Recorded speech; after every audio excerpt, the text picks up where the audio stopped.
Alors on a parlé la semaine dernière des 2 dimensions d'attaque. Mais on n'a pas développé la deuxième dimension. On a parlé de la première dimension, l'attaque spirituelle. On a vu que le diable, notre ennemi, qui est l'ennemi majeur, qui combat les destinées, est comme un lion qui rôde autour de nous avec un rugissement. On a vu que cet esprit fait un travail titanesque visant à nous empêcher de ne pas atteindre le but. Et on a vu que le combat interne était le combat majeur qui détermine la suite de ta vie. Et on a vu que ce combat, Dieu n'est pas avec toi, mais Dieu t'équipe. Il n'est pas avec toi. Ce combat, c'est toi. Il dit, Jacques chapitre 4, 7, il dit, soumettez-vous à Dieu, résistez au diable et il s'enfuira. Donc, pour que le diable puisse s'enfuir de ta vie, une condition est obligatoire, se soumettre à Dieu. Et quand tu te soumets à Dieu, Dieu te donne l'équipement pour résister au diable. Dieu ne dit pas résistons au diable, il dit résistez. C'est toi qui résistes.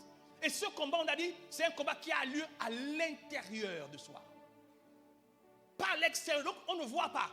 Et on a vu que les attaques intérieures du diable sont multiples. Il bombarde ta pensée.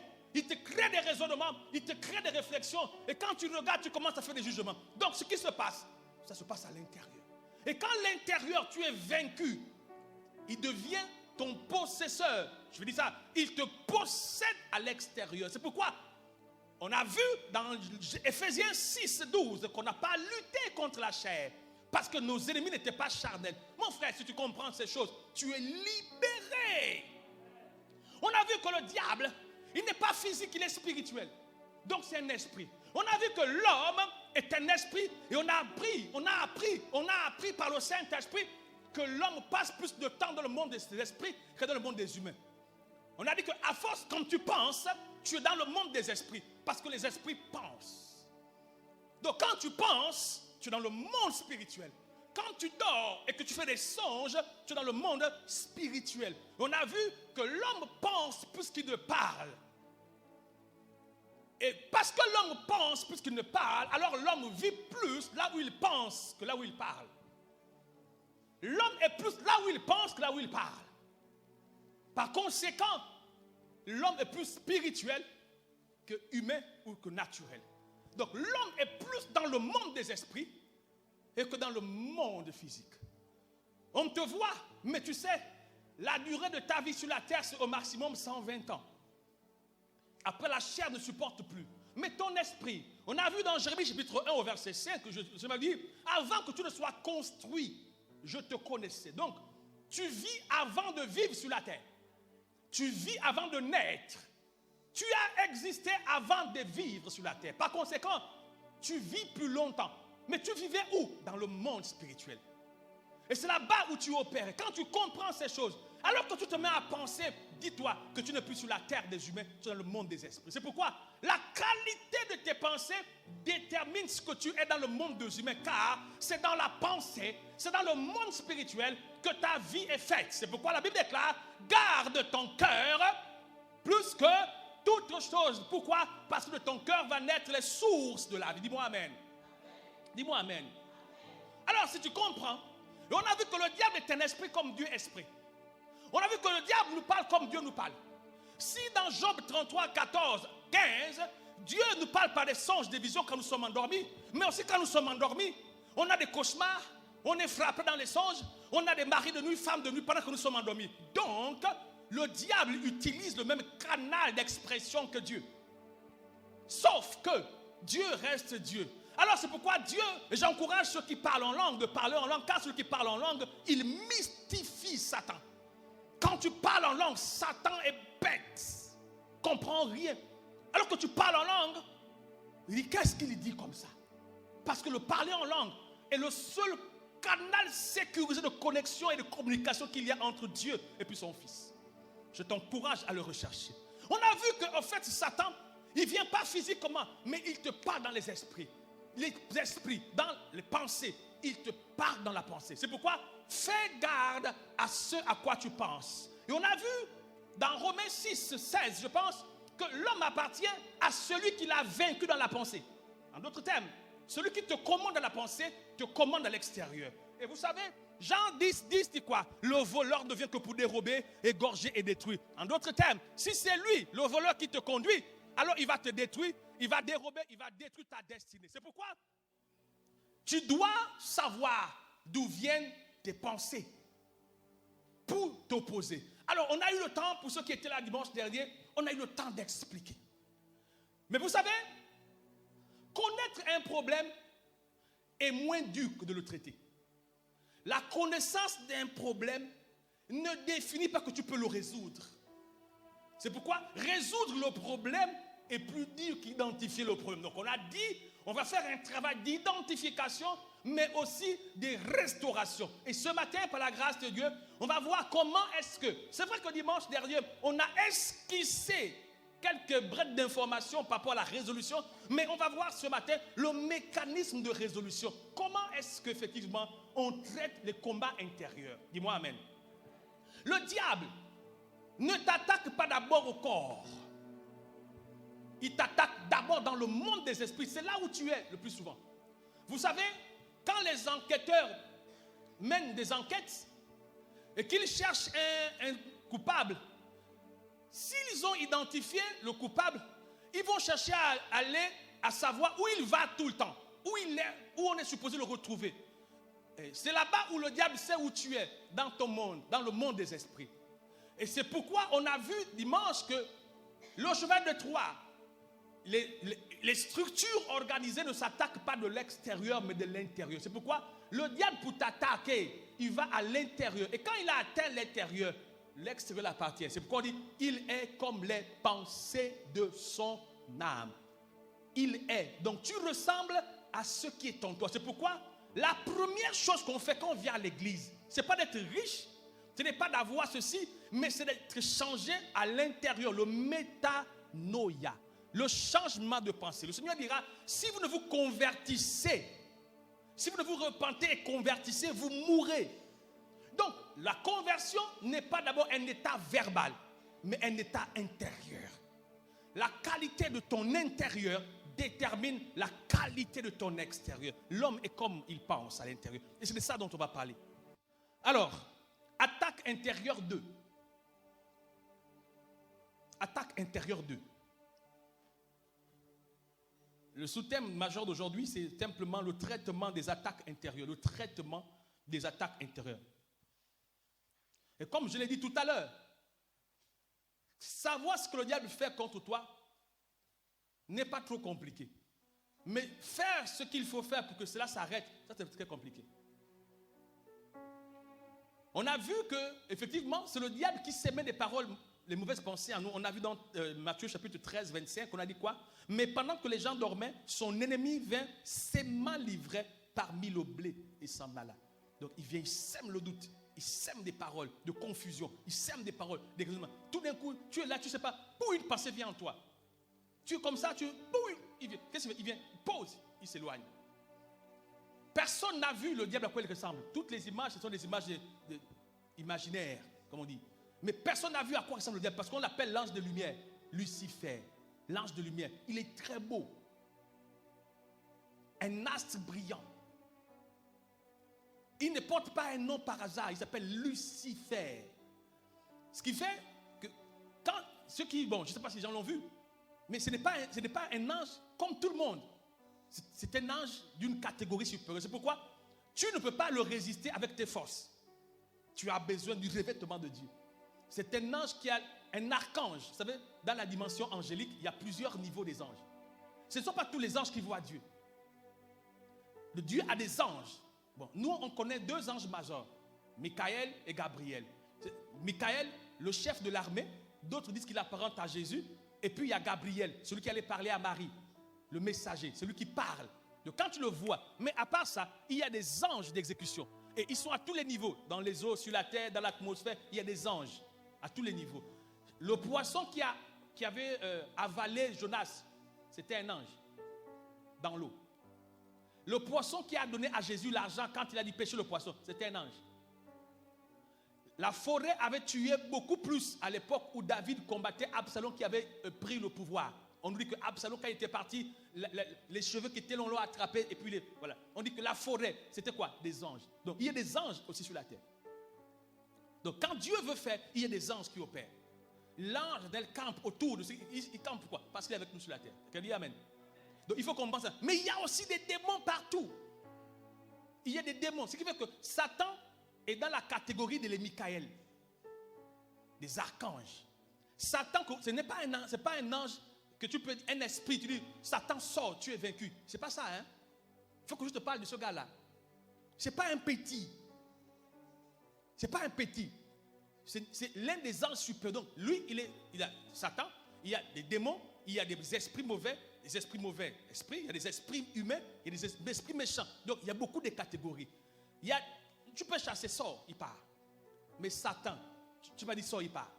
Pour chasser Satan, et même Satan, on ne le chasse pas, on le résiste. Tu peux dire Satan sort, tu vas dire au mauvais esprit, sort, oui, mais Satan il ne sort pas.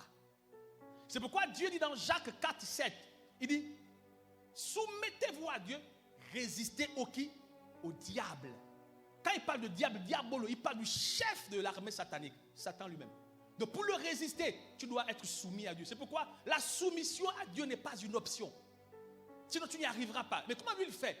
Il y a des pensées, quand elles viennent dans ton esprit, tu auras du mal à les arrêter. La qualité de tes pensées active. Vous savez les gens, dès qu'on te dit que tu as telle maladie, tu penses. Même avant qu'on te dise que tu ne fais pas la maladie. C'est dès que tu as l'information que tu vas développer la maladie. Mais pourquoi? Parce que tu vas penser. Et la pensée va attirer l'esprit de la maladie. Parce que dans chaque maladie, il y a un genre d'esprit. C'est pourquoi on voit des gens, avant qu'ils ne soient informés sur le sujet, ils se portaient bien.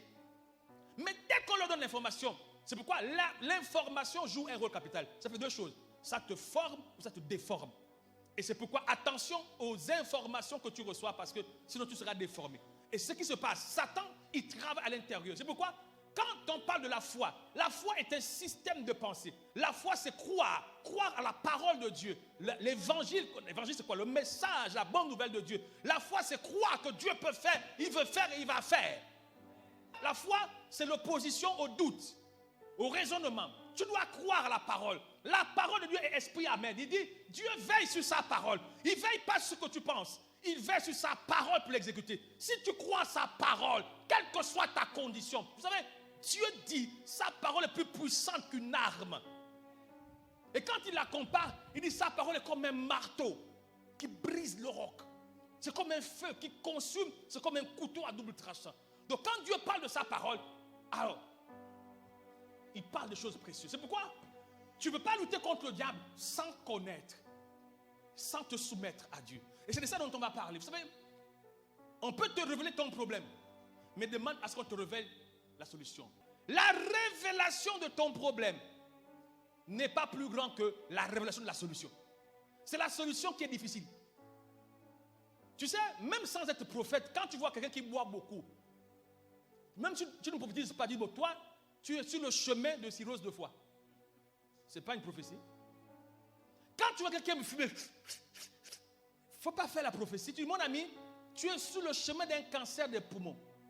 Car c'est ça la conséquence de quelqu'un qui fume beaucoup. Tu vois quelqu'un qui aime les femmes, dis, mon ami, il y a le AIDS quelque part. Donc, tout ce que tu fais qui ne vient pas de Dieu avec exagération, il y aura une conséquence conséquente. Donc, ce n'est pas de prophétie dans ce sens. Il y a le bon sens. Il y a le bon sens. On te dit, oh, ton père est mort. Mais ce n'est pas une information, puisque tu sais qu'il est mort. Dis avec moi, Amen. Dis Satan, regarde de moi. La vérité, c'est cela, mon frère. Donc, connaître comment traiter, c'est très important. C'est très important. C'est même ça la chose la plus importante. C'est pourquoi d'autres hommes vont te dire, je vois dans ta vie des choses, mais je pense qu'on doit faire ça. On doit traiter le problème. Ce n'est pas tout la source, d'où ça vient, mais c'est comment traiter. Souvent, les gens vont voir les problèmes pour savoir où ça vient, mais pas pour savoir comment faire pour régler. Et quand ils savent d'où ça vient, ils vont se fâcher, ils vont gréver, ils vont rébeller, en oubliant qu'en fait, la solution de ça, ce n'est pas gréver, ce n'est pas rébeller, c'est d'avoir un comportement. Parce que Dieu va dire comment on traite nos ennemis, nos adversaires, ceux qui nous persécutent, tout ça. Dieu dit ce qu'il faut faire.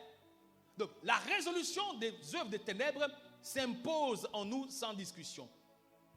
Dans 1 Corinthiens 10, 4 à 5, on a vu que, il dit, car les armes avec lesquelles nous combattons ne sont pas charnelles, mais elles sont puissantes par la vertu de Dieu.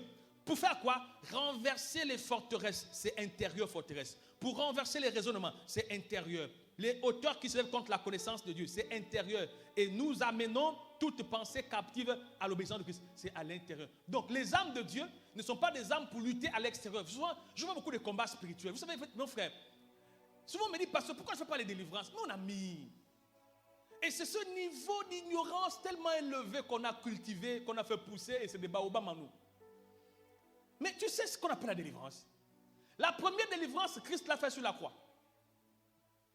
Par son sang, par ses maîtres, sa vie sur la croix nous a rachetés. Est-ce que tu es conscient de ça? Première délivrance. Deuxième délivrance, l'acceptation de la parole que tu implémentes dans ta vie. C'est la deuxième et la plus grande. Ce n'est pas la plus grande, mais c'est la deuxième qui manifeste la première. Ça veut dire que ce n'est pas l'imposition de main qui chasse les démons. Quelqu'un dit oh. Quelqu'un dit oh. Quelqu'un dit oh. Non, mais quelqu'un dit oh. Parce que souvent on a pensé qu'on est délivré parce qu'on impose les mains. Non. Il ne faut pas aimer l'imposition de main. L'imposition de main, c'est un acte qui vient au dernier recours. Parce que ce n'est pas l'imposition de main qui change la condition. Oh, dis-moi amen. Hein? Regarde ce que Dieu dit. Jacques 7, 4, 7 dit quoi? Il dit, soumettez-vous à Dieu, résistez au diable. Éphésiens chapitre 6, 13 dit quoi? C'est pourquoi prenez toutes les armes de Dieu afin de pouvoir résister. Dans les mauvais jours, résister, résister, résister, résister. Ce n'est pas combattre, c'est résister. On ne combat pas le diable, les esprits, on les chasse. On combat nos pensées. C'est à l'intérieur qu'on combat, mais face, on les chasse. Parce que là-bas, c'est plus grand que dans le monde. Et je vais te dire pourquoi effectivement, il faut que tes postes soient libérés. Sinon, tu ne t'en sortiras pas. Donc, il dit quoi? C'est pourquoi prenez toutes les armes de Dieu afin de pouvoir résister. Résister. Et puis on a parlé la dernière fois, c'est quoi résister? C'est dire non. C'est refuser. Tu ne peux pas gifler le diable. On a dans les yeux comme ça. Je gifle Satan et puis je donne le coup de... Tu es sûr? Tu peux. Si Satan tombe là, tu vas rentrer en crise sans te rendre compte. C'est pas... Il faut vraiment... C'est pourquoi tu dois être... Il dit quoi? Celui qui demeure sous l'abri de qui? Il n'y a qu'auprès de Dieu que tu peux faire face au gars là. C'est pourquoi sans lui tu ne peux pas. Alors, Satan ne fuit pas à cause de ton visage. Il fuit à cause de la parole en toi. Tu lui résistes. Et quand tu l'as résisté, quand vous lisez Luc chapitre 4, verset 13, on dit quoi?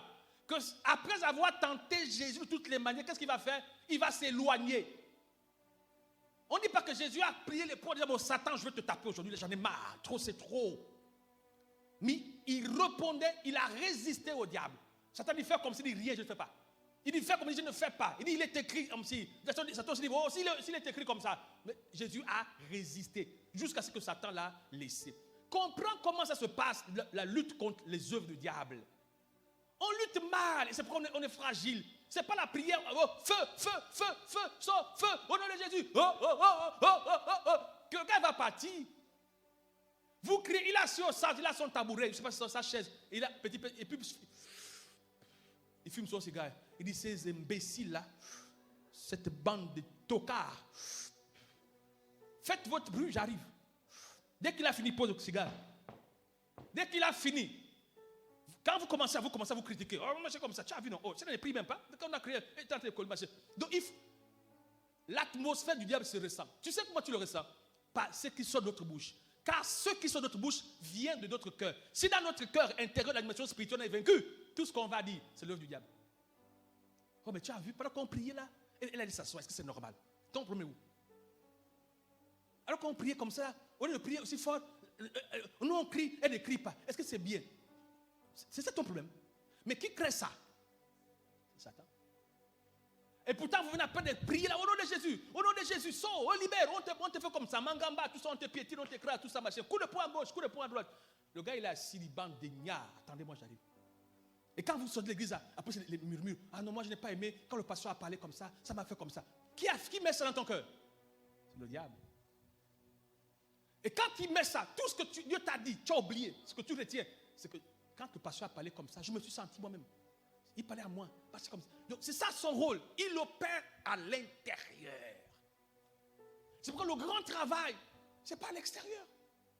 Ce n'est pas chasser les démons, mon ami. Si Dieu est en toi, quand tu arrives, Satan prend ses bagages, il sort. Je n'ai pas de place ici.